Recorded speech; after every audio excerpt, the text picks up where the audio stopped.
Terima kasih Sandy atas pengajarannya. Buat aku sendiri sih kayak aku dibukain ini kesalahan-kesalahanku ini sebagai orang tua ya. Kayak dibacain gitu loh. Mungkin setelah ini saya akan lanjutkan mengenai ada beberapa pertanyaan yang sudah kami terima yang berhubungan dengan pengajaran Sandy barusan. Namun sebelumnya saya akan coba bacakan ya untuk narasumber kami, Sandy sama Majun. Ada pertanyaan dari seorang ibu. Saya bacakan langsung karena ini pertanyaan yang hampir sama.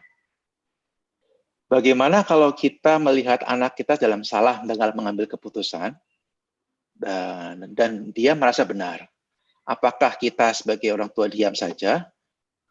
Kalau dibilang orang tua itu mau kasih nasihat atau menunggu anak itu mendatangi kita, itu jarang terjadi. Itu pertanyaan pertama. Bagaimana mungkin ya, kalau secara garis besar, bagaimana mengencourage ya, maksudnya mengundang anak itu datang ya, karena ini kalau kita nunggu aja kayaknya mereka nggak datang. Sandy mengerti ya pertanyaannya, satu itu. Yang kedua, Sandy, ini ada pertanyaan juga bahwa are the lesson comply to Indonesian culture? Maksudnya apakah ini bisa dengan Indonesia culture dilakukan di Indonesia ini? Karena culture di Indonesia kan hampir kebanyakan orang tua kayak saya ini kan, gua adalah rajanya gitu loh. Jadi harus mendengarkan orang anak kan. Bagaimana membangun sebuah effective communication, terutama buat anak-anak yang toddlers. Begitu dulu pertanyaan pertama yang dari dari orang tua ini. Atau Om Acun bisa mungkin bantu sedikit untuk mengenai bagaimana Om Acun untuk menjadi orang tua itu, Om Acun. Menunggu dulu kita atau... Oh, kalau aku ya tadi, kamu tanya aku ya. Aku biarin dulu, dia nyemplung dulu ke got, biarin aja.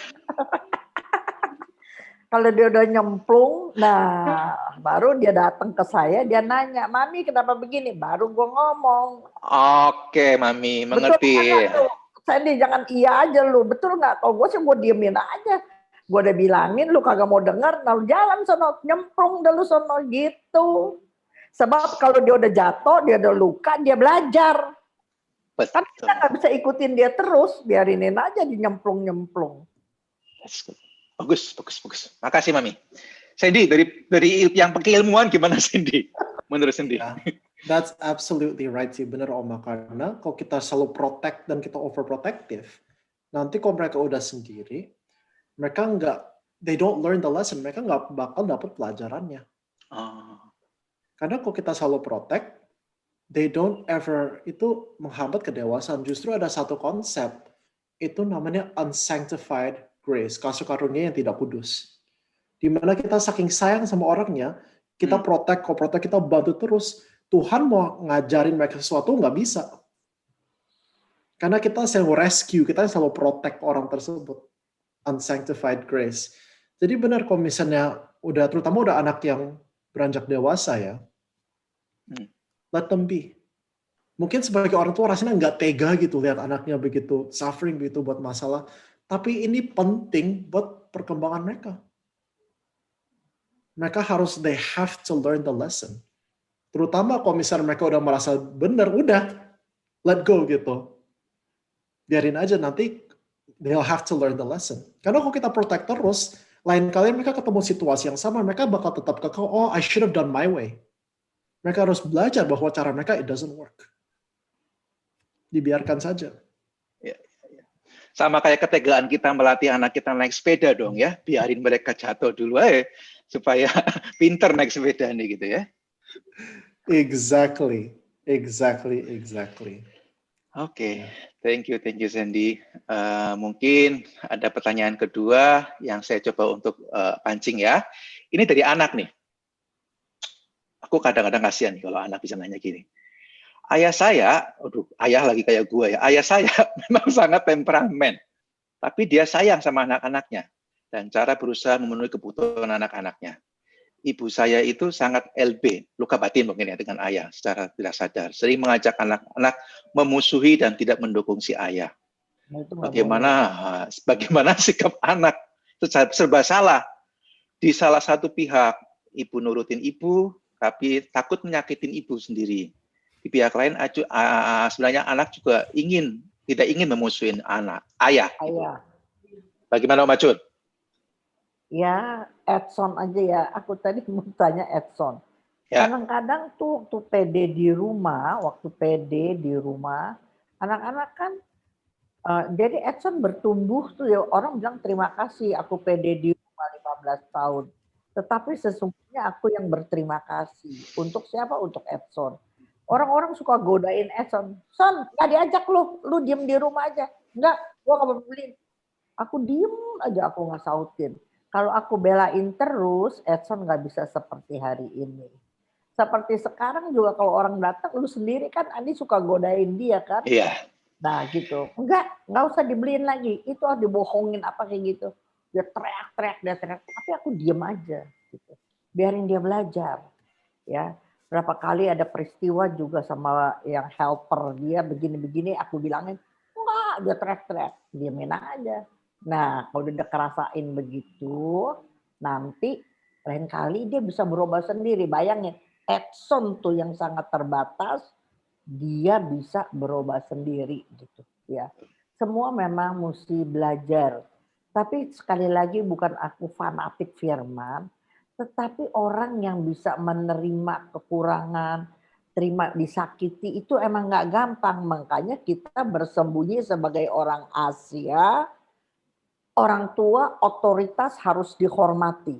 Otoritas kita udah harus kita dihargai gitu. Nah ini yang tadi saya lihat dari pertanyaan-pertanyaan itu.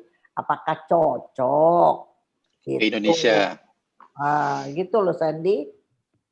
Iya. Untuk menjawab pertanyaan yang apakah applicable di Indonesia, menurut saya iya. Karena the question is, kita mau melakukan apa yang comfortable atau apa that works. Do we want to be comfortable atau do we want to be healthy? Karena kalau misalnya memang udah budaya Indonesia kita open communication, maka nggak usah kita bikin webinar.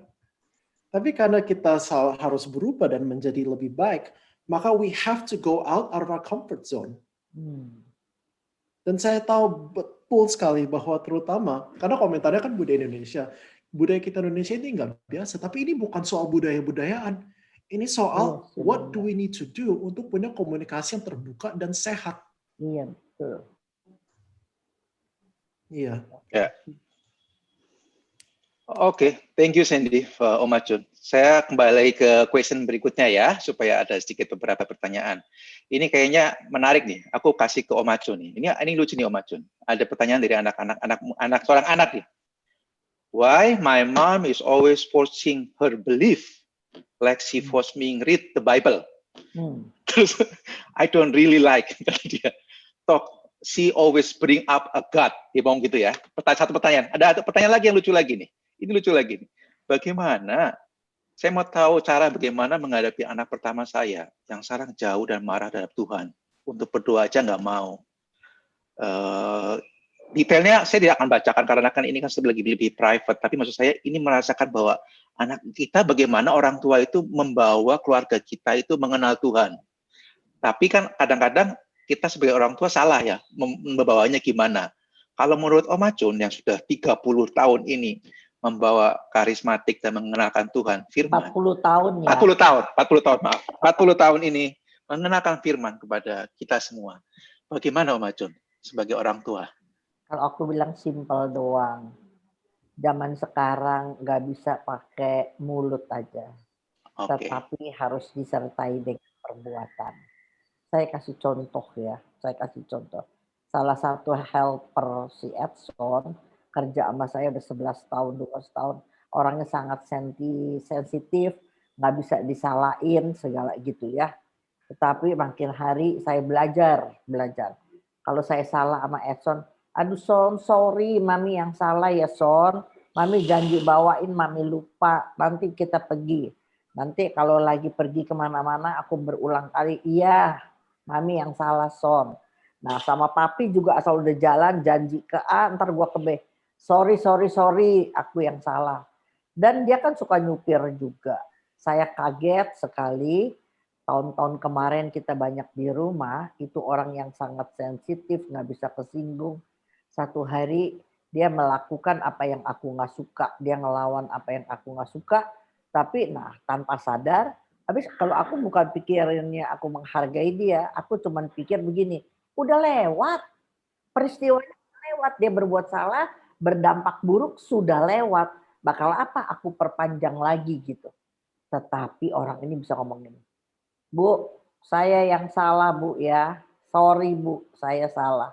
Bayangin loh, dia udah gede, orangnya sensitif, nggak bisa disinggung sama sekali. Tetapi sekarang tahun kemarin dia buat salah, dia bisa samperin aku, Ibu saya yang salah Bu. Jadi kalau aku bilang, semua itu dari keteladanan. Jangan kita pintar ngajar, tetapi kita juga harus melakukan. Itu saja. Nyontohin ya Mami, nyontohin ya sebagai orang tua ya. Kasih contoh. Kalau aku bilang begitu aja. Oke, terima kasih Habis Mami. percuma dong gue ngomong Tuhan, gue ngomong Ya, suruh anak kita suruh buka Alkitab, tapi kitanya sendiri juga buka ya gitu ya. Kagak. Terus suruh buka Alkitab, suruh baca Alkitab. Saben dia lihat mboknya lagi nonton film Korea. Bapaknya lagi marah-marah sama maminya. Terus suruh ngomong Tuhan. Ya norak sekali. Kalau dia masuk di dalam kamar, dia mesti lihat maminya lagi baca kitab suci. Kalau dia lagi masuk, bapaknya juga lagi berdoa. Adalah event-event yang dia lihat orang tuanya juga hidup takut akan Tuhan gitu. Ya, maka anak semua niru dari kecil. Saya bersyukur, saya bilang sekali lagi, persekutuan doa 15 tahun. Ada Edward waktu masih kecil pernah bersaksi, masih kecil. Setiap dia pamit sekolah, kalau aku nggak keluar, dia pamit, Mami pasti lagi baca kitab suci. Itu kata Edward, masih kecil. Nah hari ini, saya bersyukur ketika dia menentukan pasangan hidup, aku nggak pernah ikut campur, dia mau pilih siapa juga aku nggak ikut campur. Tetapi Anda boleh lihat sampai hari ini, saya bersyukur Tuhan tolong saya punya mantu-mantu yang baik. Dan anak-anak saya dengan cara dan gayanya sendiri nggak keluar dari rel Tuhan. Itu karena apa? Biarlah kita, walaupun kita belum sempurna, hendaklah kita jadi teladan. Amin. Amin. Amin. Terima kasih Mami. Mungkin dari sharing Mami sangat membantu. Tapi juga buat Bapak Ibu yang di Zoom ini, mungkin kalau yang baru belum mengenal komunitas Thomas, mungkin ada Mami tadi menyatakan berulang kali mengenai Edson. Edson itu untuk Bapak Ibu ketahui adalah seumur saya. Anaknya seumur Biangkoku, beda berapa bulan. Namun Tuhan berkehendak lain, Edson jadi cacat. Namun dari kecacatan Edson telah membuat Mami Chon mengenal firman dan membuat PD Thomas. Sehingga sampai sekarang ini ya Mami ya. Betul ya Mami? Cacatnya lo jelasin dong. Cacat tidak bisa roda, nggak bisa bayi besar, betul. Tapi karya Allah yang terbesar pada saat 30 tahun ulang tahun PD Thomas kemarin di saat di depan uskup ya Mami ya. Edson benar-benar menampar aku. Aku 25 tahun mengenal firman Mami, nggak pernah hafal firman. Tapi Edson keren sekali. Di depan uskup sampai ketawa, sampai wow. Anyhow, back again. Pertanyaan berikutnya. Pertanyaan dari seorang ibu. Anak saya 25 tahun, tidak hormat kepada orang tuanya. Bicaranya suka membentak-bentak. Kami sudah diam dan coba mengalah. Memang anak ini sangat pintar dan saya disiplin mendidik dia untuk unggul di akademik. Bagaimana ya sikap orang tua menghadapi anak yang tidak hormat seperti ini? Padahal orang tua juga, saya hanya sangat sederhana. Saya cuma menanyakan pertanyaan-pertanyaan yang sangat sederhana, misalkan jam berapa harus mau makan dan lain sebagainya. Namun jawabannya selalu menggebentak. Aduh, sedih juga ya. Iya kok. Jadi kalau misalnya anak yang udah dewasa, udah membentak, itu ada beberapa isu. Satu, bisa dari kecil mereka tidak diajarkan bagaimana berkomunikasi yang sehat. Oke. Contohnya kalau mereka lihat ada bapak atau ibunya cara ngomongnya membentak, iya. Maka mereka belajar, this is how I talk. Ya kan? Mereka bisa lihat orang tua, kalau misalnya antara orang tua itu mereka ngomongnya saling bentak-bentakan, maka mereka juga bicaranya seperti itu. Bisa aja mereka punya kepahitan yang mereka tidak bisa ekspresi. Karena ingat, kalau kita disakiti dengan orang, itu sakitnya nggak hilang kemana-mana. Itu numpuk. Makanya kalau kita sebel sama orang, mereka nggak usah ngomong apa-apa, kita lihat mukanya aja langsung sebel. Dan takutnya, I'm very sorry, ada anak-anak dan yang mereka merasa tidak bisa ekspresi dan open communication dengan orang tua, mereka pendam semuanya, makanya mereka marah-marah. Itu cara mereka mengekspresikan kepahitan mereka dengan marah-marah dan membentak. Bisa juga, selain itu mereka tidak pernah diajar bagaimana komunikasi dengan baik. How do you talk politely? Bagaimana kita bisa mengajar dengan respect. Nah, kalau seperti itu, kan tadi udah dibilang ini pohon, ini buahnya kan. Buahnya adalah anak bicaranya membentak-bentak. Nggak bisa kita address, kalau kita bilangin, jangan bentak, kira-kira dia bakal stop nggak? Nggak bakal. Harus kita turun ke akarnya, what's the issue? Apakah dia lihat orang tuanya juga bicara seperti itu? Apakah dari kecil dia tidak pernah diajar cara komunikasi yang baik? Atau siapa tahu dia punya kepahitan yang tidak bisa diekspresikan? Atau punya mindset yang salah, sehingga dia bicara sekarang bentak-bentak seperti itu. Nah, untuk solusinya saya anjurkan ketemu family counselor. Karena kalau misalnya orang tuanya coba ngomong, anaknya kan bisa bentak kan. Jadi nggak bakal keluar. Tapi kalau ada counselor bisa mediasi. Ini gimana cara ngomongnya, what do we talk about, seperti itu. Terima kasih Sandy. Bapak Ibu ada pertanyaan lain, mungkin ada suatu, silakan WA ke kami. Jenny mungkin ada bisa lihat di situ. Oke. Mungkin saya ada sedikit aja sharing tentang masalah yang barusan Sandy jabarkan ya dari pertanyaan ini. Beberapa waktu yang lalu, saya kan punya anak 2 ya. Jadi yang kalau secara komunikasi yang pertama itu lebih gampang, cowok ya. Umurnya 21 tahun, tapi kalau yang perempuan itu umur 19 ya, menjelang 20. Ini yang menurut aku agak bermasalah, aku kalau komunikasi dengan yang perempuan ini gitu. Ada satu tempo, dalam masa pandemi ini ya, tiba-tiba ada kira-kira 1 bulan gitu lamanya, dia kalau ketemu saya marah-marah mulu gitu kan. Cara omongnya juga seperti yang tadi ya, dia bentak-bentak terus marah-marah, pokoknya nggak enak gitu. Saya pikir ini anak kenapa gitu kan, ini anak kenapa ya? Sampai akhirnya kalau ditanyakan pun dia nggak mau terbuka gitu ya. Akhirnya saya bawa ini di dalam doa. Ini ya langkah saya pertama gitu. Kenapa ya Tuhan ini anak gitu kan? Sampai ada sekali waktu memang cara doa itu ya menurut saya secara rohani yang efisien juga gitu ya. Pada akhirnya Tuhan membukakan, memang cukup lama ya, ada sebulan itu baru saya menyadari gitu. Jadi waktu itu tiba-tiba dia mungkin udah sampai tahap yang bad mood banget gitu ya. Kayaknya bad mood terus kayak marah-marah itu meledak-ledak gitu kan. Terus langsung saya samperin dia gitu kan. Saya nggak bisa pakai komunikasi kata-kata. Jadi susah gitu. Kalau lagi meledak itu kan tadi kata Sandy, kamu ngomong terus suruh dia diam gitu. Nggak bakal mau, dia pasti makin meledak. Itu udah pasti gitu kan. Nah yang saya lakukan adalah waktu itu saya masuk kamarnya. Terus saya lihat gini, Dek, kamu kenapa? Saya tanya gitu kan. Tapi udah saya nggak ngomong lagi, terus dia diam. Kenapa, Neng? Terus saya peluk. Padahal saya jarang loh. Saya bukan tipe orang yang demen peluk-peluk anak gitu, enggak gitu. Tapi sometimes saya lakukan itu. Saya peluk, kemudian setelah saya peluk, dia nangis. Wah, nangisnya itu dalam banget gitu. Terus saya ikut nangis. Tapi rupanya itu adalah seperti rekonsiliasi kita berdua yang tanpa kita sadari gitu. Jadi dia kayaknya enak, saya juga lega, terus akhirnya dari situ saya berdoa. Setelah saya berdoa, yang terjadi komunikasi kami itu berangsur-angsur lebih baik. Nah, ini yang saya alamin ya, Sandy ya. Saya nggak tahu, mungkin ini bisa ditanggapin juga. Terima kasih. Oke, thank you Jenny. Iya, thank you so much Santa. That's a very very good story sih. Dan memang kita tidak akan bisa mencakup semua tentang komunikasi dan parenting dalam waktu 2 jam ini. Dan ingat, there's nothing, nggak ada satu solusi yang bisa fix buat setiap keluarga. Seperti cerita tante tadi, Betul. kalau memang instingnya ada saya mau meluk anak ini, then do it.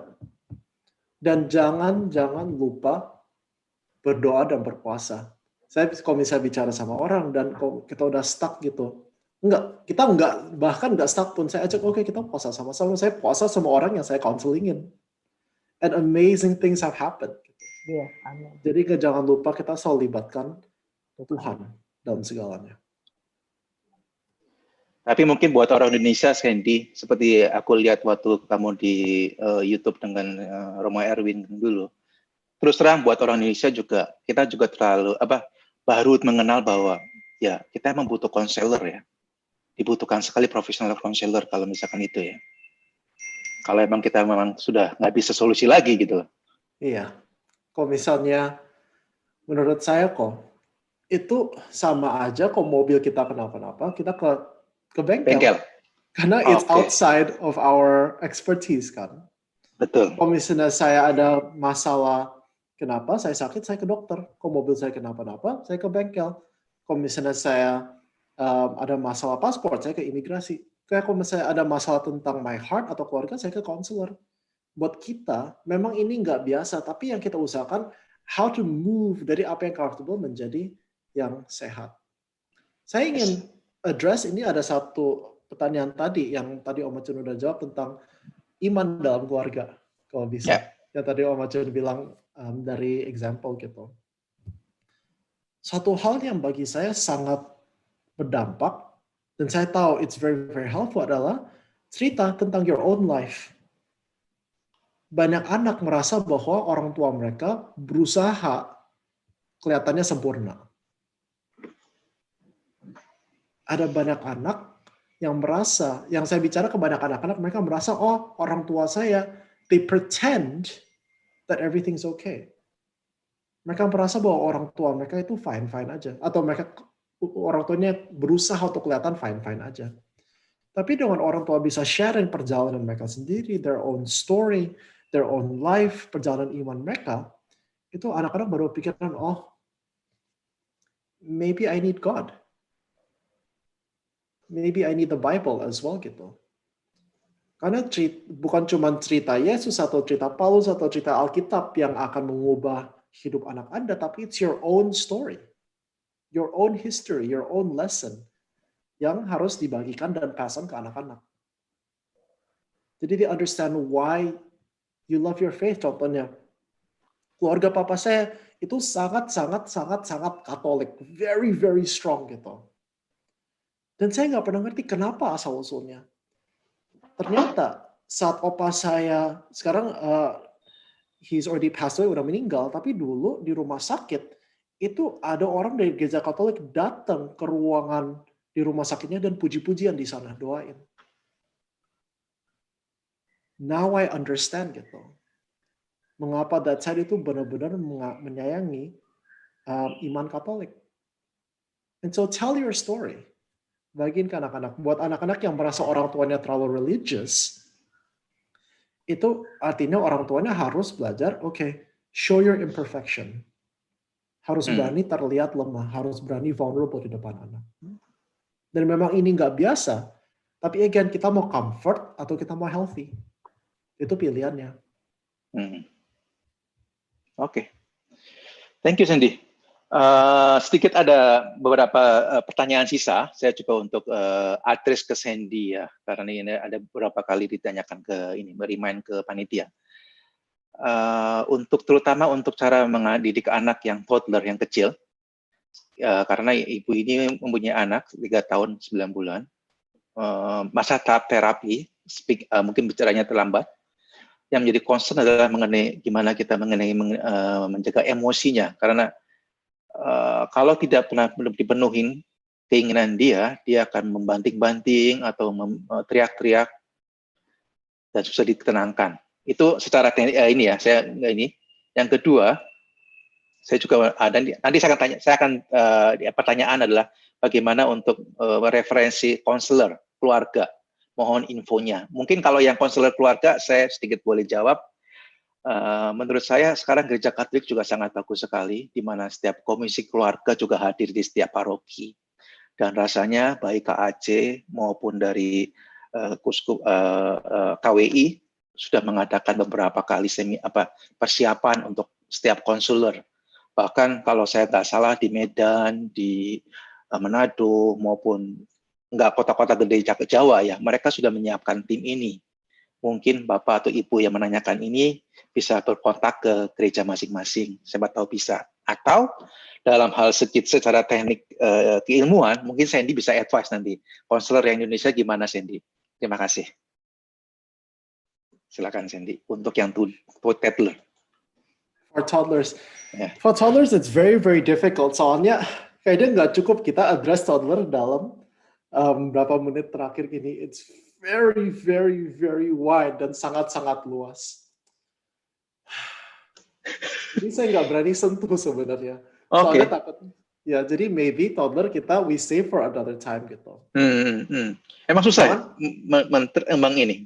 maksudnya mengajar itu? Beda, sangat berbeda. Oke. Karena yang dipelajarin, misalnya kalau udah cukup dewasa, they learn vulnerability, forgiveness, development. Contoh orang tua, oke. Exactly. Kalau misalnya masih toddler, itu yang perlu diajarin adalah sensori motor, memory, development, itu sedikit berbeda. Jadi mungkin pada saat ini kita belum sentuh tentang toddler. Cuman, what I can say dari toddler pun, be vulnerable. Kalau kita marahin toddlernya, padahal kita frustrasi bukan kalau kita marahin toddler, kita meledak-meledak karena kita frustrasi, apologize to them. Mereka nggak ngerti, mereka ingat loh. Emang. Mereka bisa tetap ambil contoh. Jadi dari kecil, bangun budaya itu di dalam rumah tangga. Kalau soal counselor, I think it's very, very good. Dan saya tahu Kondi juga sangat aktif di dalam the komisi kasuhan keluarga. And I think that's wonderful gitu. Ya, keren. Gereja Katolik sekarang keren. Bagus sekali. Ada satu, kalau misalnya di sini ada konselor, ada satu terapi bagus banget namanya family-based attachment therapy. Itu di Indonesia, Van? Saya nggak tahu kalau misalnya udah masuk Indonesia atau belum. Oke. Siapa tahu komisi keluarga yang bisa bawa ke Indonesia. Terapi, dan ini khusus buat healing di dalam keluarga. Jadi family-based attachment therapy itu bagus sekali, di mana kita duduk sama keluarga, dan kita biarkan mereka ada konflik. Jadi sebagai konselor bisa lihat, oke, ini disconnect-nya di mana gitu. Itu salah satu teknik yang bagus banget. Gitu. Ya, tapi kalau yang aku tahu, yang udah ada, itu loh. Kalau untuk Pak Sutri, marriage encounter, ME ya, Mami ya? Yang adult, choice weekend. Betul, Mami. Itu coba apa yang udah ada kan, itu ikut weekend, nggak spesial kayak konseling, tema konseling, coba ikutin, bagus sekali, ya. Kalau aku bilang bagus sekali gitu ya untuk orang-orang pemula gitu. Gereja menyediakan banyak sarana. Sayang sekali kita keluarga yang membutuhkan tidak mempergunakan sarana yang disediakan gereja, itu aja. Jen, boleh Ibu Jenny bisa kasih breakdown-nya bagaimana? Oke, bagus banget ya hari ini sharing, pengajaran, juga banyak pertanyaan-pertanyaan yang Sandy sudah jawab ya. Mungkin kalau memang masih belum puas, bisa mengirim pertanyaan melalui WA chat ya, gitu. Sebentar lagi kita akan masuk dalam penghujung dari acara ini. Saya minta Mami Chun untuk meringkas, memberikan kesimpulan dari semua apa yang hari ini kita sampaikan. Silakan, Mami. Saya lihat apa yang saya catat. Saya nggak catat semua. Saya bukan sekretaris. Aku kagak bisa mencatat, merangkum semua yang diomong.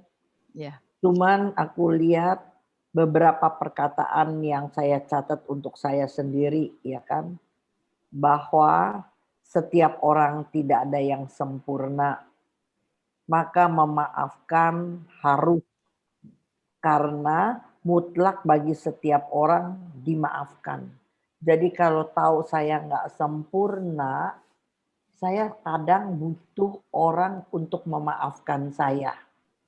Kalau saya butuh orang memaafkan saya, maka saya nggak boleh pelit juga untuk memaafkan orang lain, gitu ya. Makanya kalau misalnya sama pembantu, nah kalau kamu tahu hari ini, aduh, 3 orang yang sangat kompeten menolong saya semuanya absen.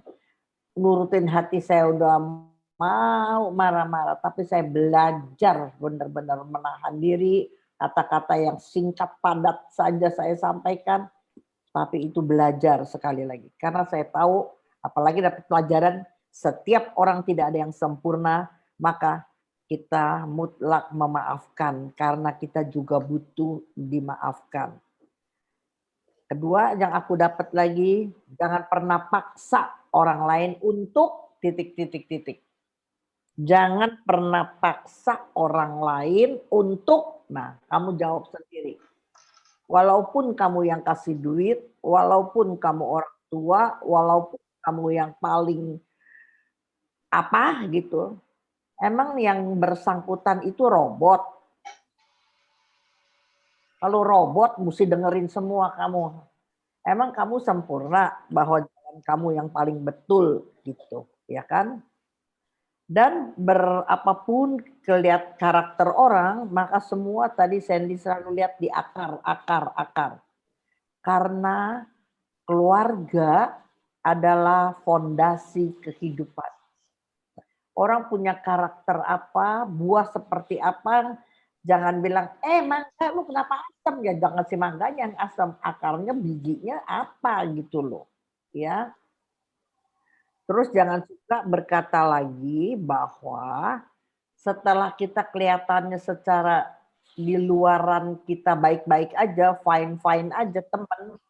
Karena aku bersyukur sekali musim TV, musim Korea kayak main HP kayak, anak saya udah lepas, saya udah tua, anak saya udah menikah semua, tinggal Edson nggak main HP. Jadi saya nggak ngalamin begini, tapi waktu Sandy omong, saya refleksikan kepada teman-teman di dalam satu komunitas gitu ya kan. Jangan lihat bahwa fine aja gue sama dia nggak apa-apa, fine gitu ya kan.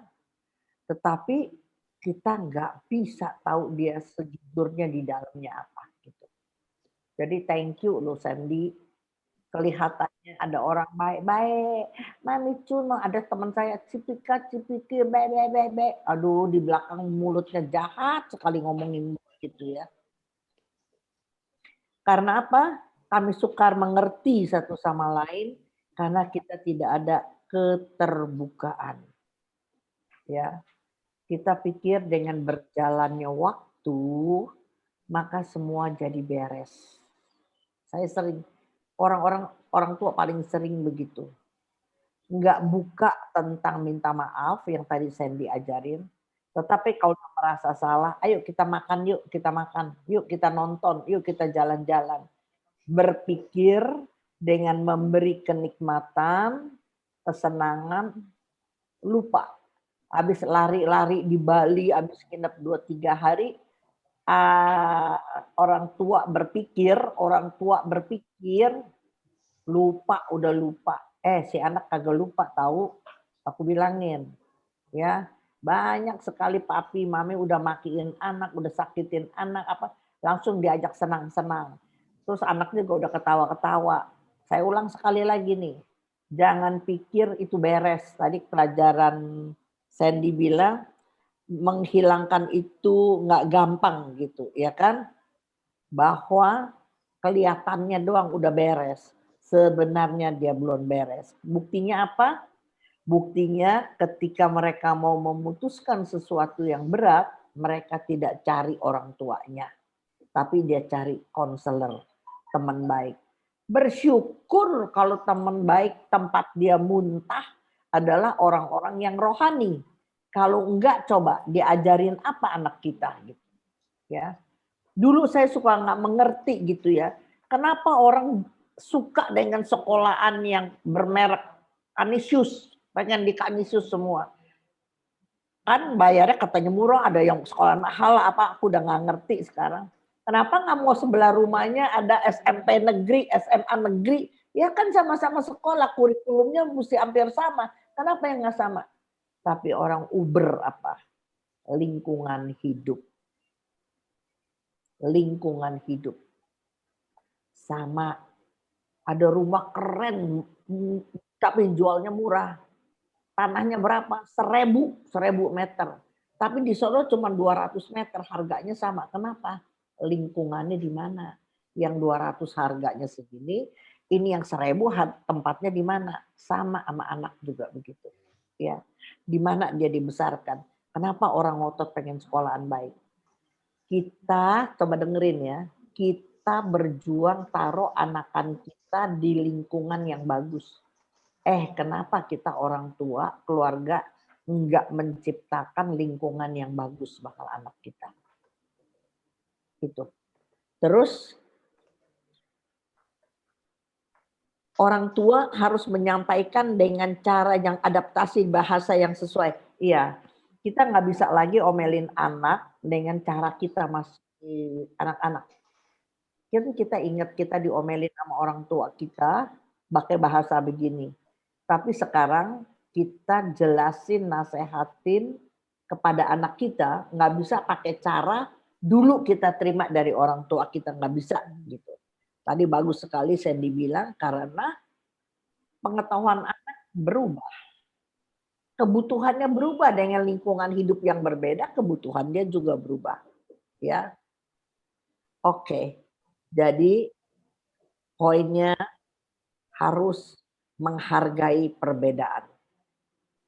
Kita harus menerima perbedaan tanpa pertengkaran. Itu aku belajar di komunitas saya. Macam-macam karakter yang ada di komunitas saya, macam-macam. Kalau sampai hari ini udah 32 tahun, nggak ada yang berantem begitu, nggak ada yang apa, maka pinter-pinternya kita, bijaksana kita, saya sangat menghargai perbedaan. Karena dengan perbedaan, maka komunitas saya semakin kaya. Banyak orang tidak bisa menghargai perbedaan, maka puluhan tahun komunitasnya begitu-begitu saja. Tetapi dengan menghargai perbedaan, keunikan masing-masing, maka komunitas kami bisa bertumbuh sampai hari ini. Belajar untuk understand each other gitu ya kan. Maka poin dari semua saya ngomong nggak bisa. Poinnya satu lah, saya tetap aja. Ketika saya belajar firman, saya belajar mengerti satu sama lain. Dan dari teman-teman sharing sama saya, si A sharing, si B sharing, si A ngomongin si C, si D ngomongin. Dari mana? Karena mereka belum sampai kepada kelas harus menghargai perbedaan. Kira-kira begitu. Jadi gini, memang percuma konseling dengan siapapun tanpa adanya latihan. Latihannya di mana? Gereja, komsel gitu. Jadi udah biasa di komsel. Saya dulu punya puluhan komsel. Bergesekan biasa, belajar bergesek, tapi nggak boleh marahin. Kira-kira itu poinnya di relasi, jaga relasi. Kata Mother Teresa bilang, kekayaan yang utama adalah jejaring. Kekayaan yang paling utama untuk berelasi itu pertemanan, relasi. Amin. Amin. Terima kasih Mami, teman-teman, Bapak, Ibu, dan saudara-saudari terkasih. Luar biasa hari ini kita mendapat banyak berkat ya, dari pengalaman-pengalaman Mami juga, kemudian dari apa yang di-sharingkan Sandy ya. Semoga melalui acara ini kita semua benar-benar saat ini bisa banyak masukan-masukan sebagai orang tua memang kita nggak sempurna.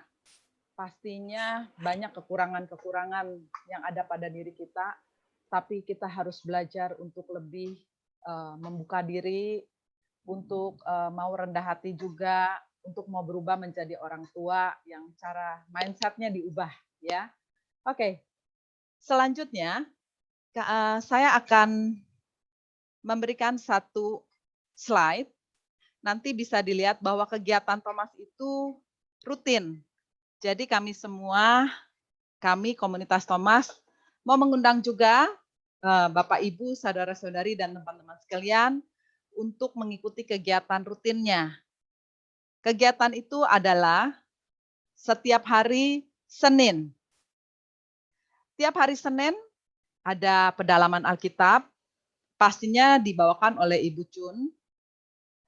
Itu jam 10 pagi dan kita menggunakan Zoom.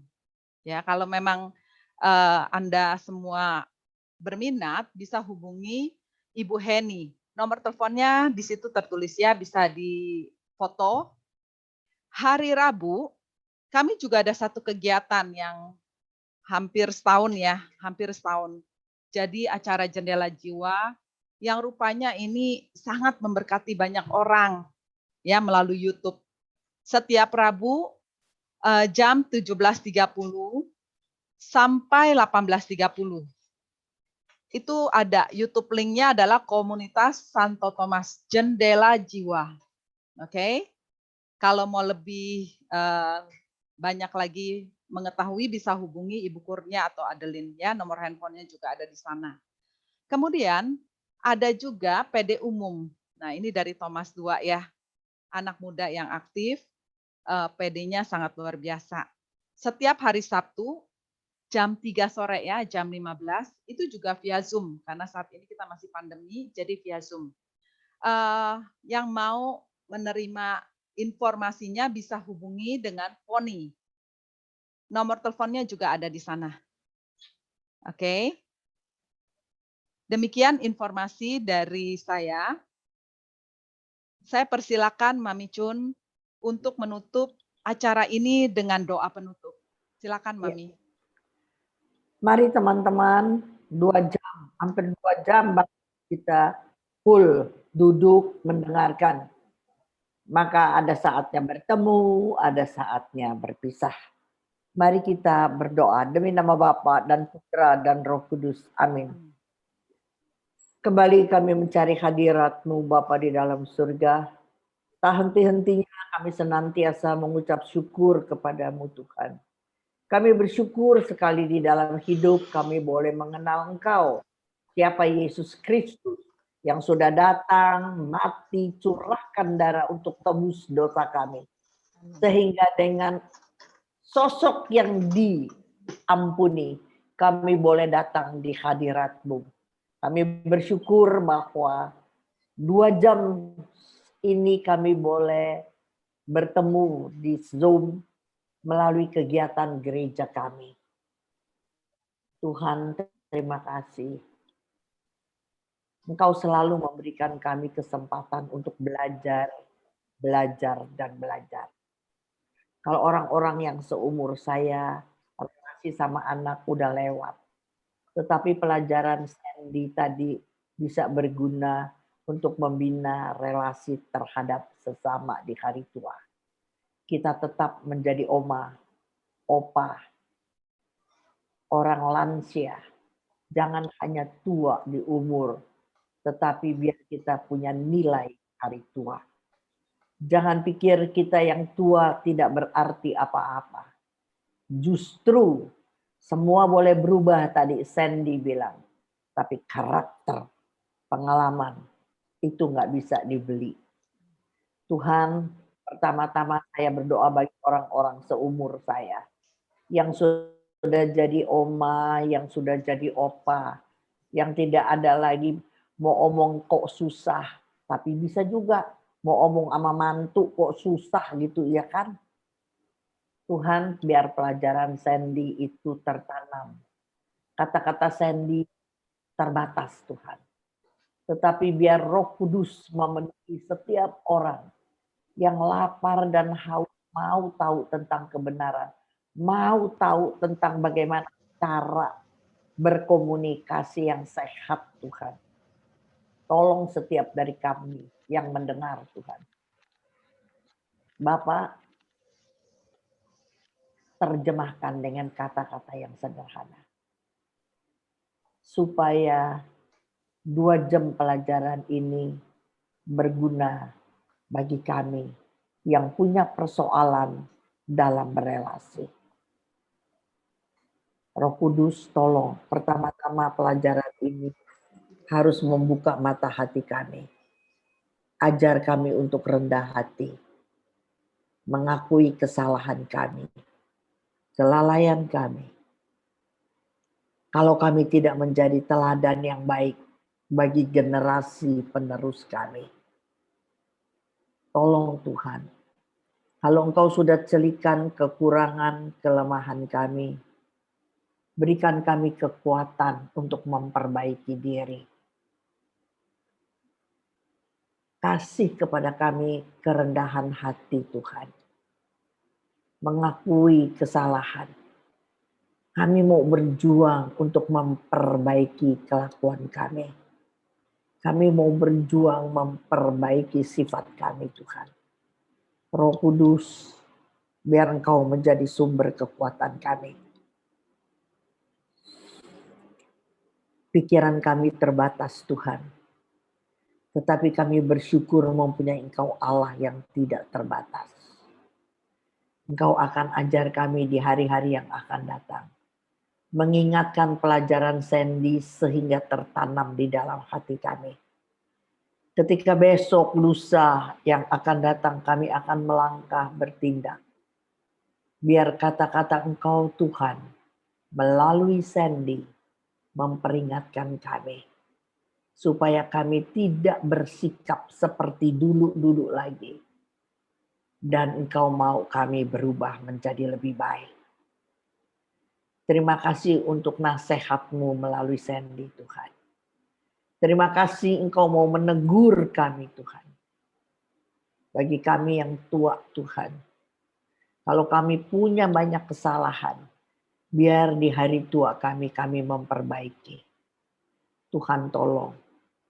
Mengandalkan Engkau tidak akan pernah sia-sia Tuhan.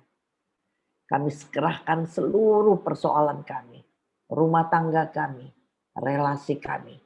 Bagi orang yang 200 ini yang terdaftar, 200 lebih sedikit. Tuhan tolong Tuhan. Di atas segala-galanya kami mau mengandalkan Engkau. Karena di dalam nama Yesus tidak ada yang mustahil. Semua mungkin. Engkau bisa mengubah ratapan jadi tarian Tuhan. Engkau bisa mengubah dari tidak ada menjadi ada Tuhan. Hanya Engkau yang mampu mengubah kami. Sebab kami adalah ciptaan-Mu. Tuhan tolong. Bagi orang-orang yang kami kasihi hari ini Tuhan. Yang belum sungguh-sungguh datang kepada Engkau. Kami berdoa dan minta di dalam nama Yesus. Sebutkan nama orang itu dalam hatimu. Roh Kudus, jamah orang itu Tuhan. Jamah. Apalagi kalau dia dengar pelajaran hari ini. Biar dia berubah. Dia orang yang sangat saya kasihi. Dia adalah harapan. Walaupun Engkau mengajar kami tidak boleh mengandalkan manusia. Tetapi dia adalah biji mata kami Tuhan. Jamah dia. Tolong dia. Supaya apapun kehendak-Mu boleh terjadi di dalam hidup dia. Dan bagi kami yang mau berdoa bagi dia. Berikan kami senantiasa ketekunan. Sebab doa adalah membuka pintu berkat Tuhan. Biarlah kami menjadi pintu supaya perubahan boleh terjadi. Bukan hanya atas kami, tetapi atas orang-orang yang kami kasihi. Kami serahkan mereka Tuhan. Di dalam satu nama yang punya kuasa untuk menolong mereka, memberkati mereka, merubah mereka. Yesus Kristus, Tuhan dan antara kami. Amin. Atas nama Bapa, Putra, dan Roh Kudus. Amin. Tuhan berkati. Amin. Terima Amin. kasih Mami. Terima kasih juga hari ini untuk Sandy. Terima kasih juga Andi. Dan saya juga berterima kasih kepada para peserta yang sudah mendukung acara ini, sehingga acara ini boleh terselenggara. Kita sudah menutup acara ini. Kiranya acara hari ini benar-benar boleh menjadi berkat dan kita bisa berubah ya pastinya. Oke. Shalom, selamat siang, salam sehat selalu dan Tuhan Yesus memberkati. Bye.